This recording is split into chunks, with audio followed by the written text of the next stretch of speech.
नमस्कार, डॉक्टर डिम्पल त्यागी चैनल में आपका स्वागत है। आज हम इस वीडियो में कक्षा 9वीं की जो प्रेमचंद जी द्वारा लिखित है दो बैलों की कथा को सीखेंगे, सारांश इसका सीखेंगे। ठीक है, तो इस कथा के माध्यम से आजादी के लिए संघर्ष की प्रेरणा मिलती है कि मानो आजादी के समय ये लिखी गई तो ऐसा लगता है कि जैसे लोगों को कैद से निकलने का एक मौका देती है, सीखने का मौका देती है। दूसरा, इसके माध्यम से बहुत चीजों की इन्होंने चर्चा की है।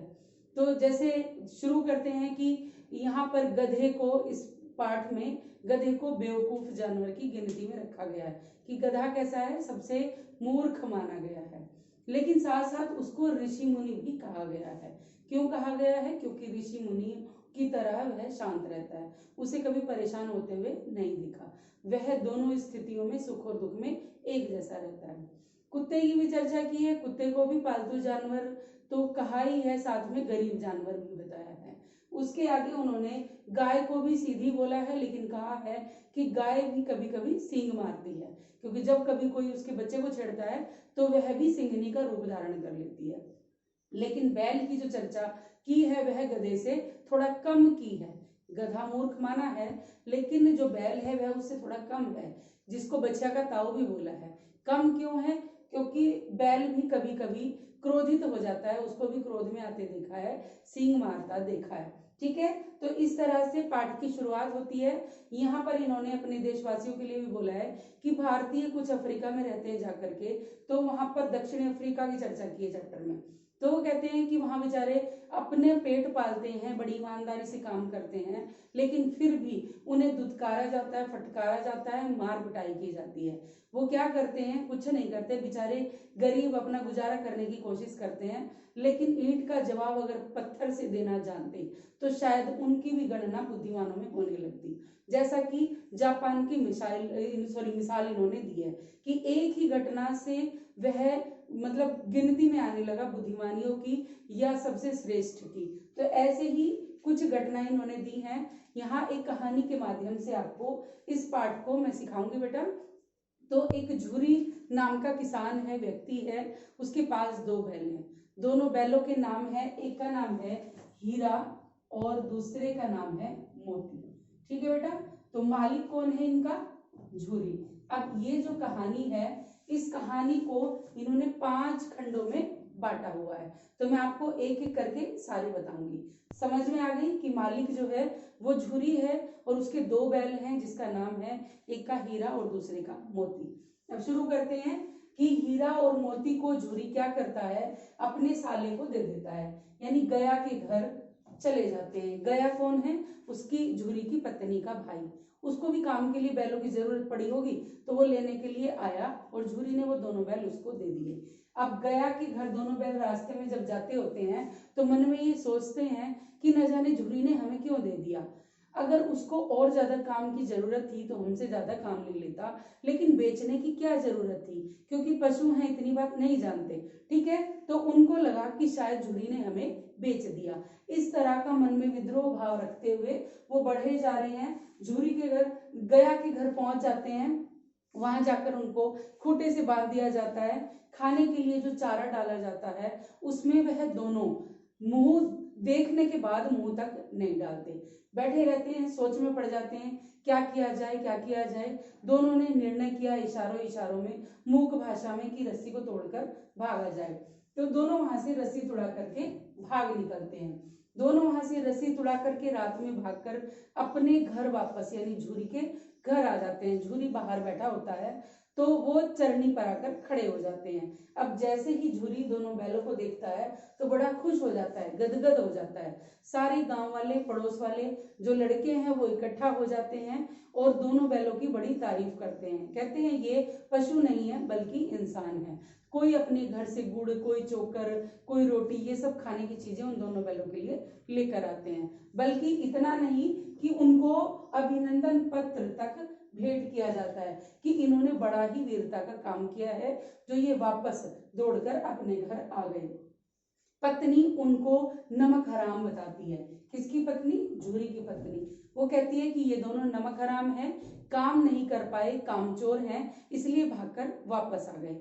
लेकिन झूरी उसको कहता है कि हो सकता है तेरे घर वालों ने इनको खाना ना दिया हो, ये जरूरी नहीं है, काम तो ये यहाँ भी करते हैं। तो पत्नी को गुस्सा आता है, वो कहते हैं तुम ही जानते हो जैसे काम कराना, खाना भी मिला होगा लेकिन उन्होंने तुम्हारी तरह इनको फ्री में नहीं रखा होगा, काम कराया होगा, काम करते इनको जोर पड़ा इसलिए वहां से रस्सी तुड़ाकर भाग आए। ये पहले वाले में था। अभी फिर दूसरा शुरू हो जाता है, यानी फिर से अगले दिन फिर से गया वापस आता है दोनों बैलों को लेने के लिए। तो फिर से दोनों बैलों को गया के साथ भेज दिया जाता है। इस बार गया जो गाड़ी है वो लेकर आया है बांधने के लिए, क्योंकि दोनों बैलों को पहले उन्होंने परेशान कर दिया था, तो दोनों बैलों ने गया को परेशान कर दिया था। अब की बार वो उनको गाड़ी में बांधकर लेकर जा रहा है। तो अब हीरा थोड़ा क्रोधी स्वभाव का है मोती से, वो रास्ते में गाड़ी को गिराने की कोशिश करता है, लेकिन मोती उसको संभलने के लिए बोलता है। आगे चलते हैं, जब घर पहुंच जाते हैं, घर जाकर वापस खाने को सूखा भूसा दिया जाता है। यानी पहले तो जो पहले दिन की गलती है उसकी मार लगाकर उनको मतलब स्वाद चखाया जाता है, मजा चखाया जाता है कि तुम गलती करके भागे हो, रस्सी तुड़ाकर भागे हो, तो उसका बदला लिया। फिर खाने के लिए सूखा भूसा दिया गया। अब ऐसा अपमान बेचारों का कभी नहीं हुआ। क्यों? एक तो ये कि अपने बैलों को तो गया ने बड़ी अच्छी खलचूरी डालकर भूसा दिया है, और जो झूरी के हैं हीरा और मोती उनको सूखा भूसा दिया है। दूसरा मार पिटाई, क्योंकि झूरी ने तो कभी फूल की झाड़ू तक से उनको नहीं छुआ था, बड़े प्यार से यानी बच्चे की तरह उसको रखते थे।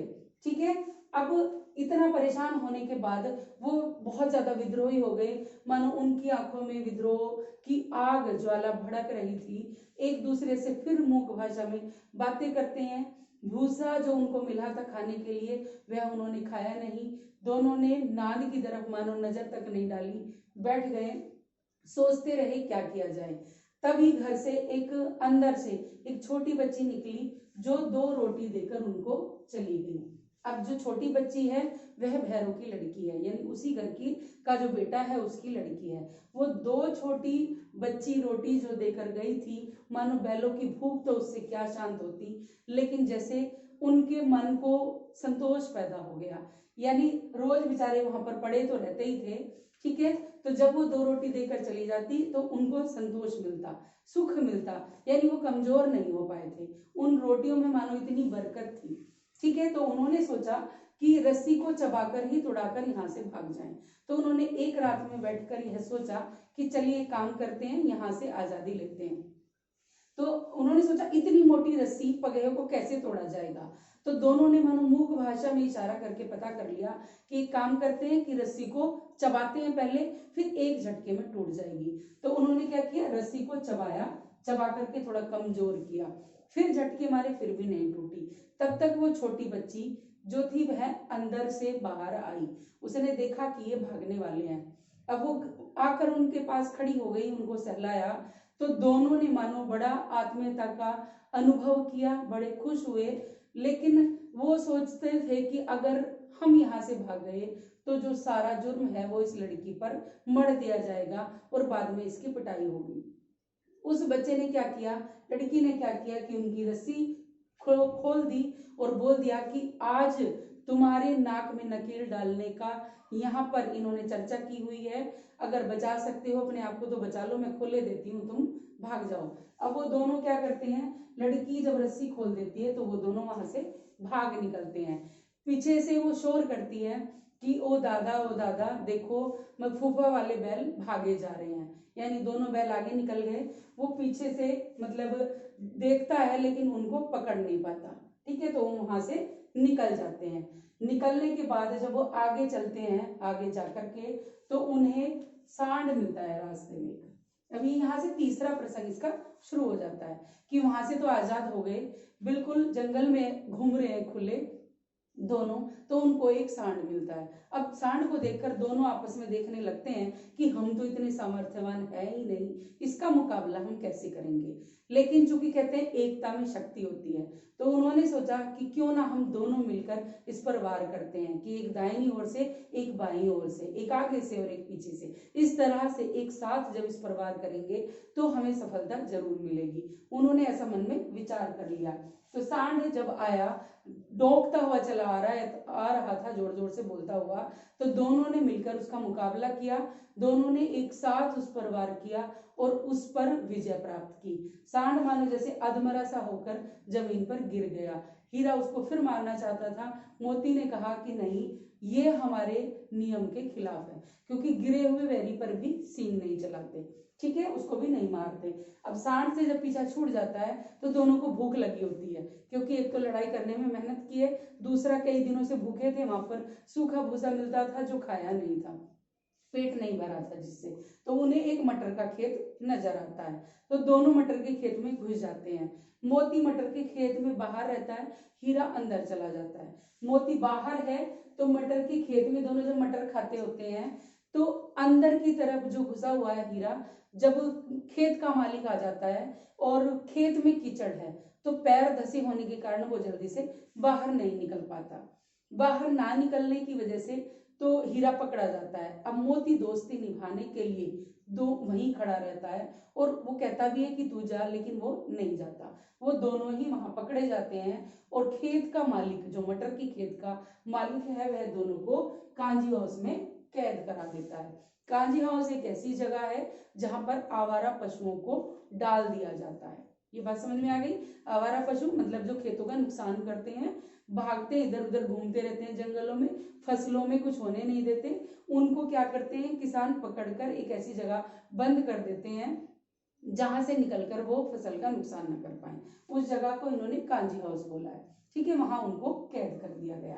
अब चौथा जो है भाग इसका, वो शुरू हो जाता है। यानी कांजी हाउस में वो दोनों कैसे हैं, भूखे प्यासे पड़े हैं, कोई देखने नहीं आया, कोई पानी पिलाने नहीं आया।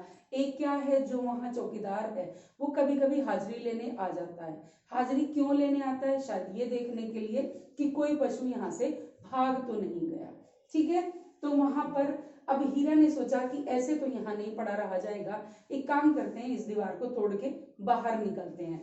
तो हीरा क्या करता है, दीवार में जोर से टक्कर मारता है, सींग मारता है, थोड़ा सा मिट्टी दीवार के नीचे गिरती है, तो उसको लगता है कि हाँ मैं कर सकता हूँ। अब जब काजी हाउस का जो चौकीदार है वो अंदर देखने के लिए आता है, तो वो देखता है कि इसने मिट्टी को उखाड़ दिया है, यानी दीवार तोड़ने की कोशिश की है, तो वो उसको बंधन में मोटी रस्सी में बांधकर छोड़ देता है। अब मोती उसको कहता है कि देखो मैंने मना किया था, ये ना करो, तो आप मेरी बात नहीं माने, क्या मिला, बंधन में पड़ गए। तो हीरा कहता है कोई बात नहीं, बंधन में पड़ जाऊं या जो हूं, लेकिन मैं जोर तो लगाता रहूंगा, यानी अपने आप को यहाँ से बचाने का प्रयास तो मैं करता रहूंगा, इस दीवार को तोड़कर मैं रहूंगा। मैं नहीं तो कम से कम बहुत सारे जो बंदी पशु पड़े हैं उनको तो आजादी मिलेगी, यहाँ से बाहर तो निकल पाएंगे। तो इस प्रकार से फिर मोती ने कहा हाँ ये बात सही है, चलो एक काम करते हैं, मैं भी तुम्हारे साथ ही मिलकर यहाँ से बाहर निकलने का प्रयास करता हूँ, इस दीवार को तोड़ने का प्रयास करता हूँ। अब दोनों ने क्या किया, दोनों ने ही सींग घुसाए दीवार में और फिर जोर लगाया, तो दीवार में मिट्टी गिरी, दोनों का हौसला बढ़ा, उन्होंने दोबारा से प्रयास किया, तो एक हाथ लगभग दीवार नीचे गिर गई। अब रोशनी दिखाई दी, तो जितने वहां पर बंदी पशु पड़े थे उन सब, वह सब चेत उठे, यानी चेतना आ गई उनमें, जो बिल्कुल अधमरे से लेटे हुए थे। उन्होंने क्या किया, दोबारा से धक्का दिया, तो आधी दीवार नीचे गिर गई और जितने बंदी पशु पड़े थे उन सबको बाहर निकालने की कोशिश की। यानी घोड़े तो अपने आप दौड़कर बाहर भाग गए, ठीक है, जो बकरी थी भेड़ थी वो भी निकल गए, वहां गधे थे उनको धकेलने कर बाहर निकाला गया। तो वो बोले, उन्होंने कहा कि अगर फिर पकड़े गए तो, यानी वहां से जाना नहीं चाहते थे, अपनी दुर्दशा से डरे हुए थे, लेकिन उन्होंने बोला अब तो भाग जाओ, बाद का बाद में देखेंगे। अब हीरा चूंकि बंधा पड़ा है तो मोती नहीं गया। अब मोती को उसने जाने के लिए बोला कि तुम जाओ, बोला नहीं, दोस्ती की है तो साथ रहे हैं तो अभी भी साथ ही रहेंगे, मैं यहाँ से नहीं जाऊंगा, हम दोनों ही यहाँ रहेंगे। वो दोनों ही वहां रहते हैं। तब तक अंदर आ जाता है, जो चौकीदार वो दूसरे को भी बंधन में डाल जाता है, यानी दोनों को मोटी रस्सी से बांधकर वहां पर डाल दिया। तो यहाँ चौथा वाला भाग ही खत्म होता है। अब इसके आगे पांचवा प्रसंग शुरू होता है। तो ये बात समझ में आ गई बेटा जी यहाँ तक आपको, कि दोनों ने क्या किया, बाकी जो कैद थे पशु उनको बाहर निकाल दिया और खुद दोनों बंधन में पड़ गए और वहीं पर टिके रहे। यानी एक खुला था, जा सकता था, लेकिन मित्रता निभाने के लिए, दोस्ती निभाने के लिए वह भी उसी के साथ वहां पर रुका रहा।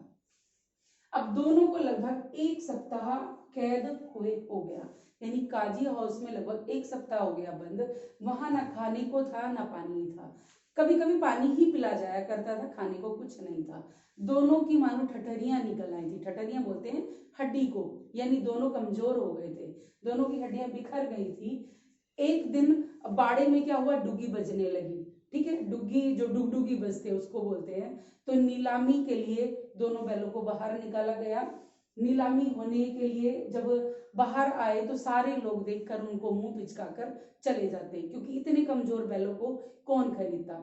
उनमें एक लाल आंखें करके बड़ी बड़ी मूंछों वाला एक कसाई की तरह का एक इंसान वहां पर आता है, कसाई ही मान लो आता है, जो उनको देखता है, यानी उनकी पीठ में उंगली गोद गोद कर चारों तरफ से दबा दबा कर देखता है और वह उनको खरीद लेता है। यानी कसाई के द्वारा उन दोनों को खरीद लिया गया।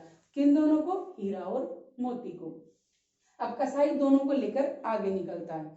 जब वो दोनों आगे चलते रहते हैं तो हार में, पूरे बड़े खेत में, मानो वहां पर बहुत सारे और पशु चरते रहते हैं। तो दोनों मन में सोचते हैं कि देखो कैसे जमाना है, कैसी दुनिया है। ये नहीं सोच रहे कि तुम्हारे 2 भाई कैद में हैं और तुम खुश होकर चल रहे हो, घूम रहे हो, लेकिन ये मन में सोचते हुए ऐसे आगे चले जा रहे हैं। अब दोनों क्या करें क्या करें ये सोचते जा रहे हैं। अचानक से उन्हें आसपास का जो रास्ता था वह जाना पहचाना लगने लगा। तो उनको लगा कि हम तो यहाँ पर आए हैं, यानी ये खेत हमारा देखा है, ये जगह हमारी देखी हुई है। दोनों ने एक दूसरे की तरफ देखकर वही मूक भाषा में इशारा किया।